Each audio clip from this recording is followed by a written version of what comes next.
شام کے 5 بجے ہیں۔ السلام علیکم۔ یہ ریڈیو پاکستان ہے۔ عامر ہاشمی سے خبریں سنیے۔ پہلے اہم خبروں کا خلاصہ۔ وزیر اعظم نے کہا ہے کہ تحریک انصاف اور اس کی اتحادی جماعتوں کا بدعنوانی کے خاتمے، غربت میں کمی اور عوام کی خدمت کا مشترکہ ایجنڈا ہے۔ قومی سلامتی کے بارے میں معاون خصوصی نے کہا ہے کہ کورونا وائرس کی وجہ سے بیرون ملک پھنسے ہوئے پاکستانیوں کی واپسی کے لیے 25% فضائی حدود دوبارہ کھول دی گئی ہے۔ وزیر خارجہ نے کہا ہے کہ بھارت کے ہندوتوا اور انتشار پھیلانے کے ایجنڈے سے خطے کا امن اور سلامتی تباہ ہو جائے گی۔ اور صدر اور وزیر اعظم نے ٹیلی ویژن شو کے مایہ ناز میزبان اور اداکار طارق عزیز کی وفات پر گہرے رنج اور غم کا اظہار کیا ہے۔ اب خبریں تفصیل کے ساتھ۔ وزیر اعظم عمران خان نے کہا ہے کہ پاکستان تحریک انصاف اور اس کی اتحادی جماعتوں کا بدعنوانی کے خاتمے، غربت میں کمی اور عوامی خدمت کا مشترکہ ایجنڈا ہے۔ انہوں نے آج کراچی میں اتحادی جماعتوں کے ایک وفد سے باتیں کرتے ہوئے کہا کہ وفاقی حکومت اس سلسلے میں سندھ سمیت تمام صوبوں سے تعاون کر رہی ہے۔ وزیر اعظم نے کہا کہ حقیقی ترقی انتظامی اصلاحات اور اختیارات کی بنیادی سطح تک منتقلی کے ذریعے ہی ممکن ہے۔ قومی سلامتی کے بارے میں وزیر اعظم کے معاون خصوصی معید یوسف نے کہا ہے کہ کورونا وائرس کی عالمی وبا کے باعث مختلف ممالک میں پھنسے ہوئے پاکستانیوں کی واپسی کے لیے 25% فضائی حدود کھول دی گئی ہیں۔ وہاں اسلام آباد میں سمندر پار پاکستانیوں کے بارے میں معاون خصوصی سید ذوالفقار علی بخاری کے ہمراہ national command and operation centre کے اجلاس کے بعد صحافیوں سے گفتگو کر رہے تھے۔ معید یوسف نے کہا کہ 1 ماہ کے اندر تمام پاکستانیوں کو وطن واپس لانے کے لیے کوششیں کی جا رہی ہیں۔ اس موقع پر ذوالفقار بخاری نے کہا کہ ابھی تک 80,000 پاکستانیوں اور 600 میتوں کو وطن واپس لایا گیا ہے۔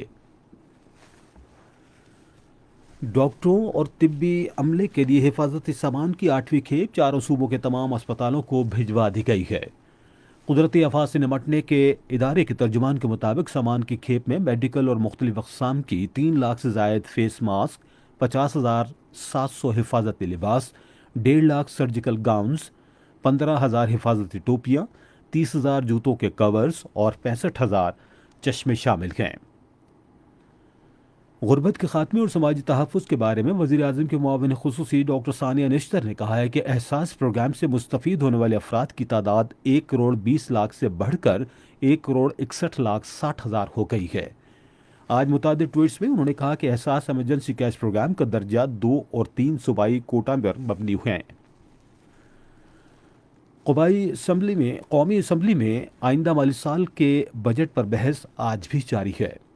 موسمیاتی تبدیلی کے بارے میں وزیر مملکت زرتاج گل نے بحث میں حصہ لیتے ہوئے کہا کہ پہلی مرتبہ ہے کہ پانی کی قلت پر قابو پانے کے لیے آبی ذخائر کی تعمیر کے لیے کافی وسائل رکھے گئے ہیں۔ انہوں نے کہا کہ مواصلات کے لیے 118 ارب روپے مختص کیے گئے ہیں اور اس رقم سے جنوبی پنجاب میں بڑے منصوبے بھی مکمل کیے جائیں گے۔ انہوں نے کہا کہ حکومت موسمیاتی تبدیلی سے نمٹنے کے مسئلے پر خصوصی توجہ دے رہی ہے۔ فضل خان نے کہا کہ مشکل کی اس گھڑی میں معاشرے کے مختلف طبقات کو سہولت دینے کے لیے بجٹ میں کوئی ٹیکس نہیں لگایا گیا۔ وزیر خارجہ شاہ محمود قریشی نے کہا ہے کہ بھارت کے ہندوتوا اور انتشار پھیلانے کے ایجنڈے سے خطے کا امن اور سلامتی تباہ ہو جائے گا۔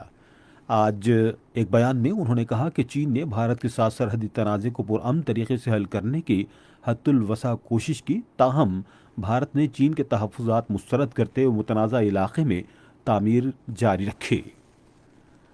ممتاز براڈ کاسٹر، کمپیئر، اینکر، اداکار اور شاعر طارق عزیز آج لاہور میں انتقال کر گئے۔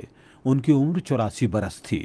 انہوں نے اپنی عملی زندگی کا آغاز ریڈیو پاکستان لاہور سے کیا اور وہ پاکستان ٹیلی ویژن کے پہلے کمپیئر بھی تھے۔ وہ پی ٹی وی کے پہلے اناؤنسر تھے۔ ان کا مشہور زمانہ پروگرام نیلام گھر تقریباً 4 دہائیوں تک نشر ہوا۔ وہ ٹیلی ویژن کے ان ابتدائی اینکرز میں تھے جنہوں نے کوئز شو، نیلام گھر اور طارق عزیز شو جیسے پروگراموں کا پلیٹ فارم استعمال کرتے ہوئے کمرشل کامیابی حاصل کی۔ وہ 1997 اور 1999 کے دوران قومی اسمبلی کے رکن بھی رہے۔ انہیں حکومت پاکستان کی طرف سے تمغہ حسن کارکردگی سے بھی نوازا گیا۔ صدر ڈاکٹر عارف الوی، وزیر اعظم عمران خان، سینٹ کے چیئرمین صادق سنجرانی، قومی اسمبلی کے اسپیکر اسد قیصر، وزیر خارجہ شاہ محمود قریشی، اطلاعات و نشریات کے وزیر شبلی فراز، گورنر پنجاب چودھری محمد سرور اور وزیر اعلیٰ سردار عثمان بزدار نے ٹی وی شو کے مایہ ناز میزبان اور اداکار طارق عزیز کے انتقال پر گہرے دکھ اور افسوس کا اظہار کیا ہے۔ انہوں نے اپنے الگ الگ پیغامات میں طارق عزیز کی خدمات کو زبردست خراج عقیدت پیش کرتے ہوئے کہا کہ فن کے شعبے میں ان کی گراں قدر خدمات ہمیشہ یاد رکھی جائیں گی۔